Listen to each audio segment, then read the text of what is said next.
Good evening, everyone, and welcome to another round of sound. This is the 25th anniversary season of the #1 Cochran Sports Showdown. I'm Bob Pompeani. We have a lot to get into.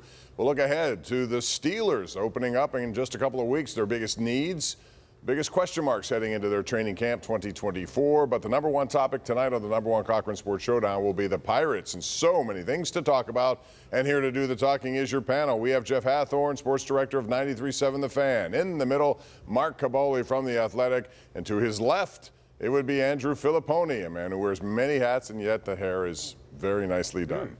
All right, let's get right into it. We're going to save the good news about Paul Skeens and Brian Reynolds. Not so good news for Mitch Keller in a little bit. But, Jeff, I want to start to you because you did a post-game show today, and I'm sure you heard a lot of things. Another quality start, 6 innings from Luis Ortiz, and they lose a game. That's 20 times this year that's happened. And the way it happened has become too redundant. Talk about the biggest problems in this game today for you. Yeah, I mean, to that point, I mean, they've had 43 quality starts and 47 losses. Like, how in the world does that happen, that they have so many losses with so many good starts? I mean, their offense is just bad.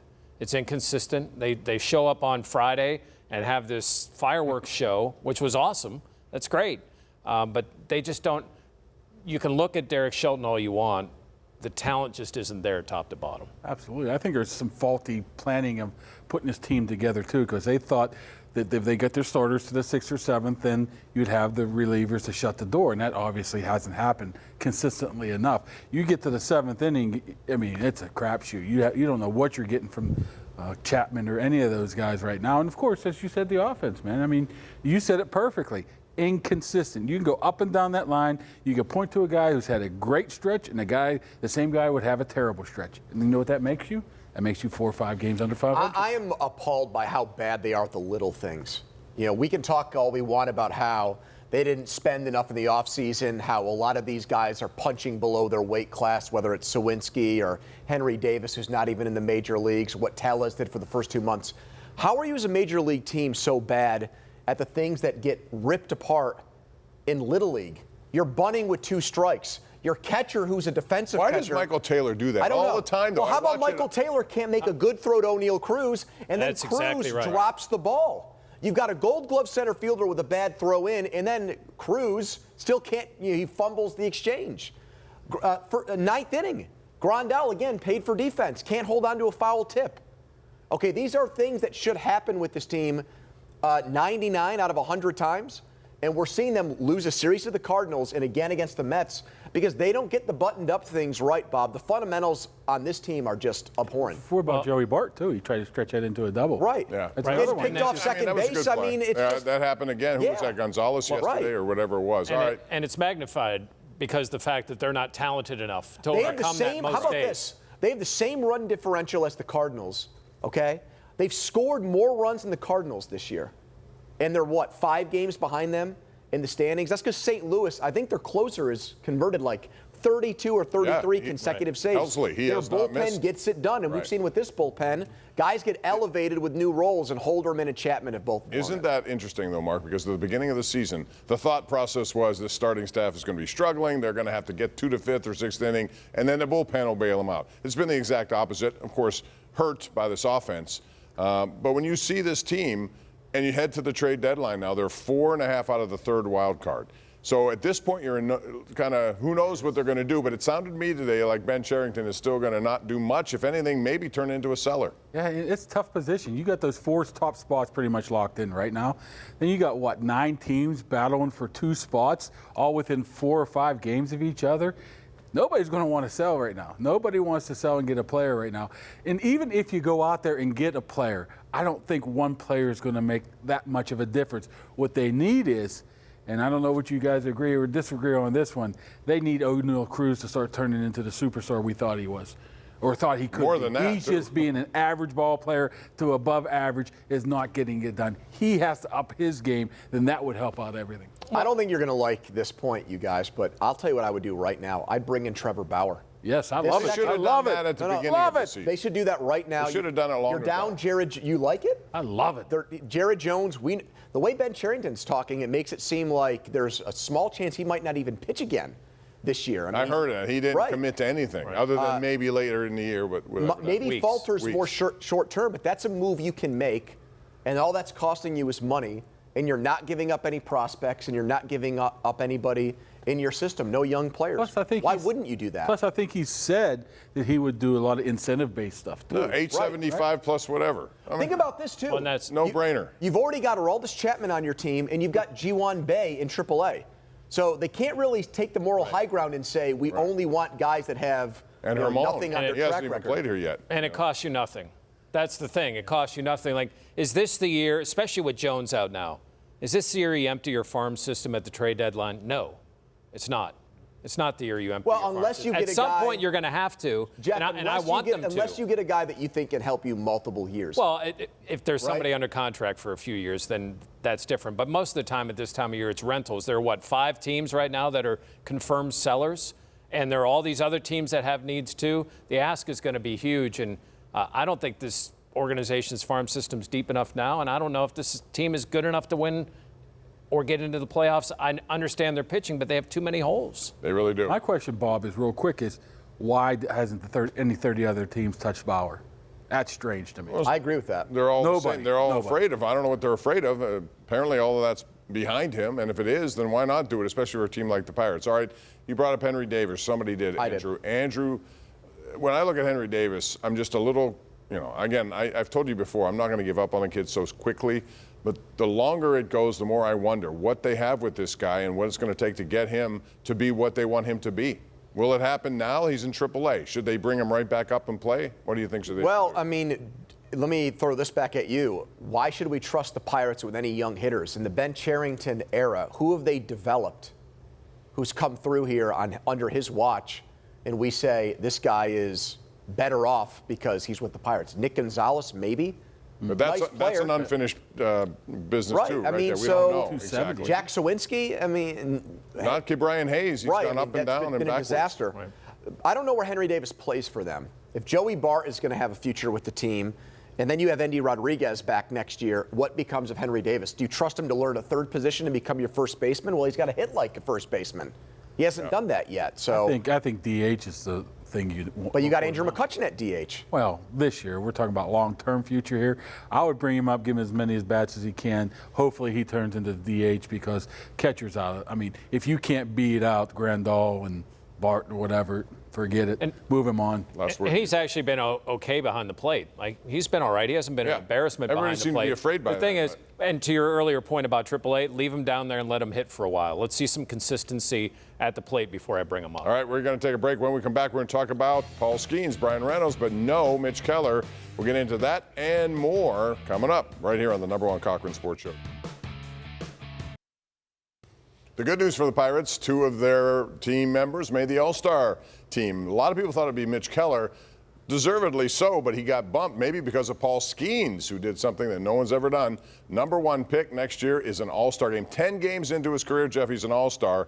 The question is, should he start the game? And that would be fun because everyone wants to see Paul Skeens pitch. Hell yeah, he should start the game. I mean, I'm speaking to this probably from a Pittsburgh perspective, but he's the hottest guy in the sport, the hottest rookie, at least in the sport right now. All-Star games are dying on the vine.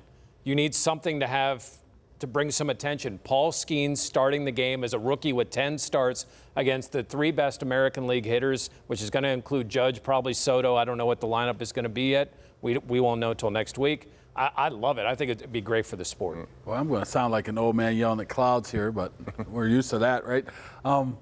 Just imagine if this was 20 years ago, no social media, no AL, NL playing. You had a Skeens potentially pitching in an All-Star game, the buzz that would create. I feel sorry for the younger generation not being able to witness that, being able to see a guy for the first time like that. Yeah, pitch Skeens, if it lines up.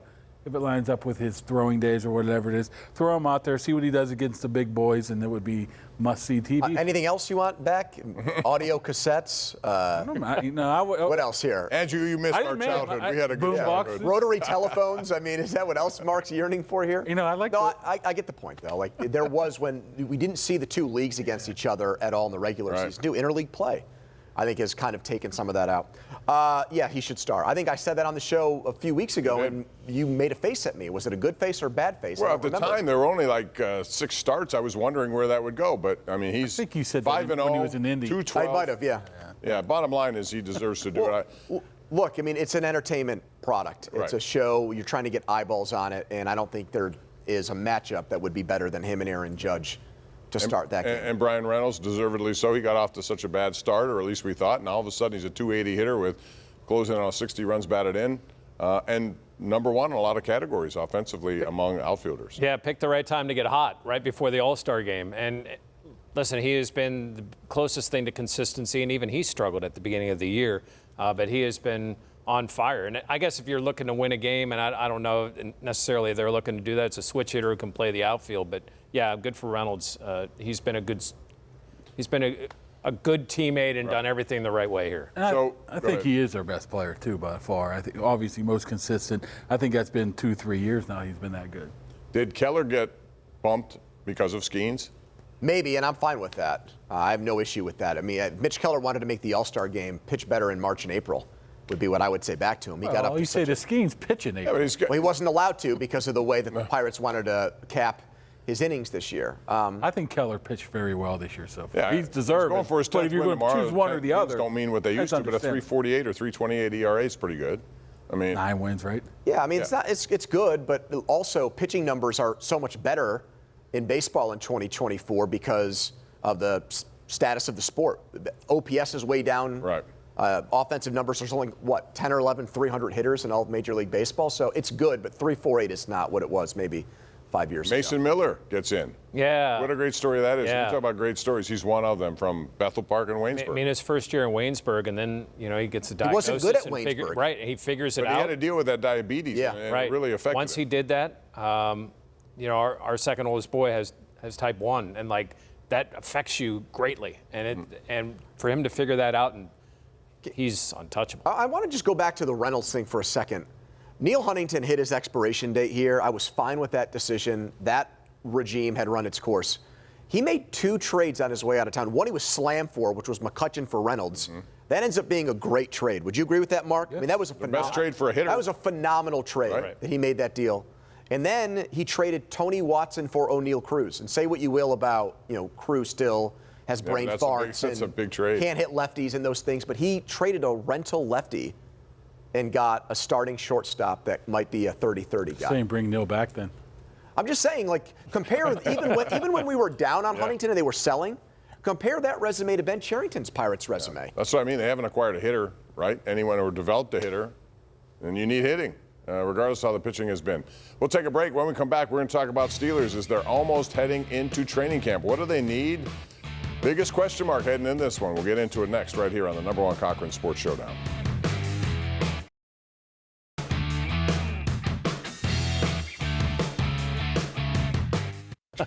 All right, we're back, and we're talking about the Steelers heading into camp pretty soon. Mark Kaboly, that's your beat.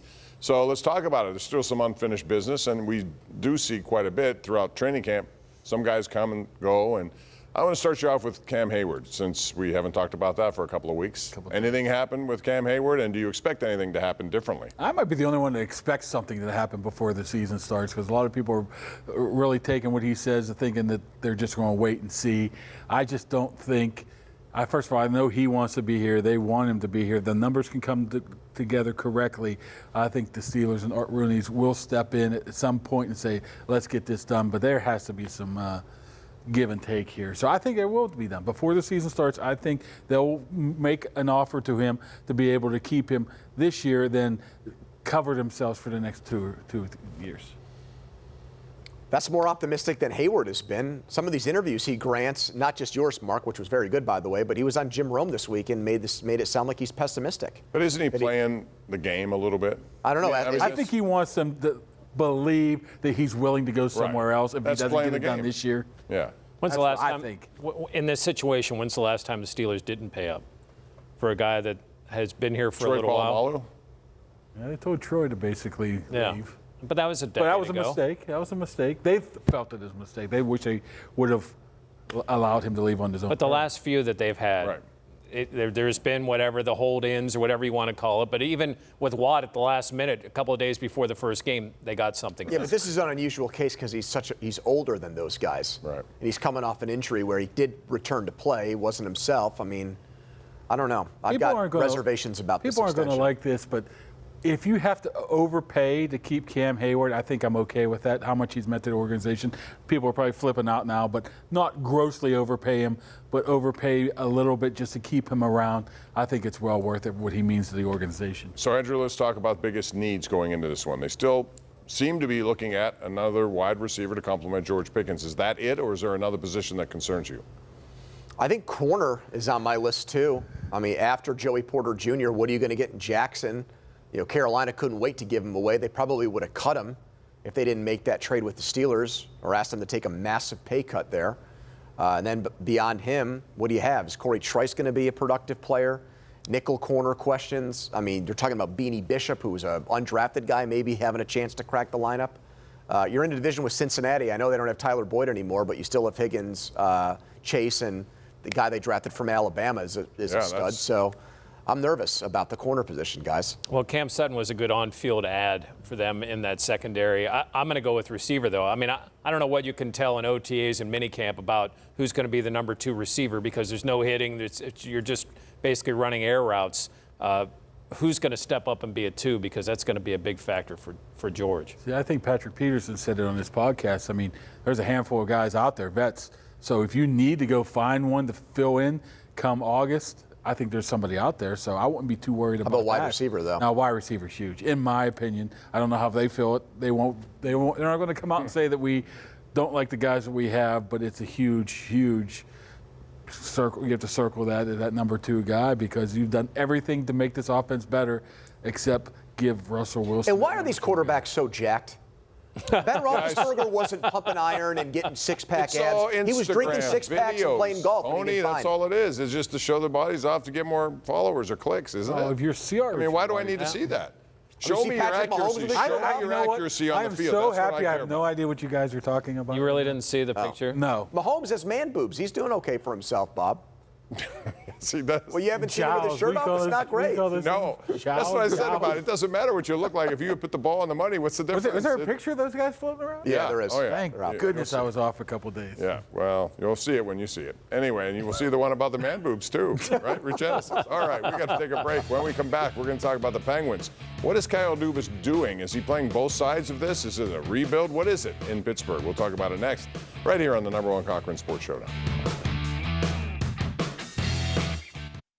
All right, we're not spending a lot of time on the Penguins because they haven't done all that much in this offseason. Kyle Dubas has made a lot of moves, but none of them really figure to really help this team moving forward. So, Jeff, I want to start with the one that everybody thought was a bit weird in that Kevin Hayes is an older guy. He fits in the 30-something club that is Pittsburgh Penguins right now, and he can't skate. How does he help the Penguins? Perfectly. Well, he's younger in that room than he would be in most other rooms. I think he's another dart against the wall to see if this guy could come in and or fit. to get a second-round pick. Who cares about that? Right. They do. What do you mean, who cares about that? Why do you think the trade was done? It had to be for a second-round pick. It's a second-round pick. I mean, how many second? Do you know they have not had a guy they've drafted develop into? We talked about the Pirates before. They've not had a guy become a regular part of their lineup who they drafted since Dominic Simone in 2015. What about Rust? Wasn't he? He was before that. Yeah. Gensel? He was also before that. Okay. Well, those are all classifications of guys who were third-round picks and turned out to be something good. Sure, so you but that's ask a long why the time value. ago, Bob. I understand that, but the value is second-round pick. Why else would you have done that? To fill a spot? You can't. Yeah, I mean, listen, he's trying to do the near impossible. Yes. Trying to win now with older players in a salary cap league without younger talent. So what is it? Is it a rebuild in any shape or form? They don't say that. But is it? I don't think it is a rebuild. I don't think it is. I'll reference Neil Huntington again. I think it's a bridge year, is what it is. Now we're going to bridge year. I think Mark, you love bridge year. Remember that bridge year, Mark? Remember when he talked about that? It's like we still have guys we can win with, but we don't want to take on more bad contracts and make more stupid moves, so we're just going to kind of wait it out. But it's in direct contract that last year they spent all this money and gave long-term deals to just about everyone who they acquired. And here they are now going the opposite direction. I think he realized, well, we got to change gears a little bit here and hope for the future a little bit. I feel bad for Dubas right now. He's stuck in the middle somewhere. What's he do? He got the contracts he can't move, and he doesn't have anything to rebuild the team with. Mark, what do you do? You say that like he walked into purgatory or was in limbo. He's the guy that signed Ryan Graves and signed Tristan Jarry. Some of this is of his own doing. No, Jarry was pretty much. There was nobody else out there. They would have had nobody. They had nobody. There were people out there if you wanted to make Well, move. who was going to be their goalie? Well, I'm saying there are free agents they could have signed. One-year guys, actually, if they wanted to. I understand why they wanted Jari, and I think Sullivan had something to do with that, right? Give him truth serum and say, hey, would you just totally disband this team if you could? I bet you Dubas would. I mean, maybe not Crosby, but the Graves one is awful. But I can understand Jari because they thought they could win last year. Yeah, and they needed a goalie. All right, well, hockey season will be starting before you know it. And I'll tell you something else that's starting. It's the #1 Cochran Red, White, and New Celebration. And it's been a big hit, ladies and gentlemen. They extended it all the way through July 31st. So you could visit any #1 Cochran location and look for special tags marking select new vehicles. Each tag indicates extra savings of up to $1,000 off already reduced prices. These offers are available only in store. So hurry in now for the Red, White, and New Celebration, or check out their inventory. You can do it online at Cochran.com. Almost out of time. Real quick, around the horn here. Pirates, 7 games until the break. What will their record be? Andrew? 6-1. Ooh. Wow. Mark? 3-4. 4-3. All right. 6-1. Mark it down. You heard it here first on the #1 Cochran Sports Showdown. Thanks for joining us tonight. We'll do it again next Sunday night, same time, same station, 11:35. Our thanks to Andrew Fillipponi, Mark Kaboly, and Jeff Hathhorn. We'll see you next Sunday night. Have a good week.